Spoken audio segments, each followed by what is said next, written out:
এই টাটা পড়া রোদের নিচে আমি ডিম ভাজলো।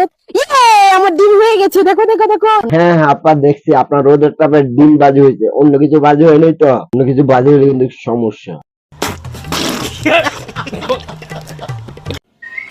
ও মা গো, ও মা গো। না মানে ভাই তুইও চালি না, আগে করতে টোকাই গিরি, এখন ভাইরাল কন্টেন্ট উপরে নজর দিছ।